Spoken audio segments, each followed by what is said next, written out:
যখন কোনো বান্দা সূরা ফাতিহার একটা করে আয়াত বলে আলহামদুলিল্লাহি রাব্বিল আলামিন, সঙ্গে সঙ্গে আল্লাহ জবাব দিয়ে বলেন হামিদানি আবদি, বান্দা তুই আমার প্রশংসা করলি।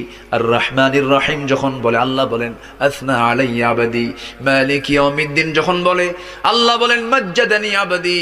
এরপরে যখন বলে ইয়াকা না'বুদু ওয়া ইয়াকা নাস্তাঈন পর্যন্ত যখন বলে আল্লাহ বলেন বান্দারে তুই আমার কাছে কি চাস, প্রাণ খুলে চা রে বান্দা।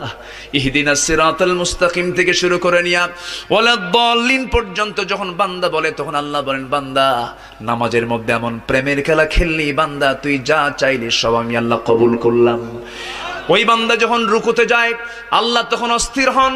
ওই বান্দা যখন সিজদায় যাওয়ার জন্য প্রস্তুতি নাই, সমস্ত ফেরেশতাকে ডাক দিয়ে বলেন ও ফেরেশতারা, এই বান্দাগুলো আমাকে দেখলো না, রাসূলকে দেখলো না, কোরআনকে দেখে হাদিসকে বিশ্বাস করে আমাকে খুশি করার জন্য তার সবচেয়ে সম্মানজনক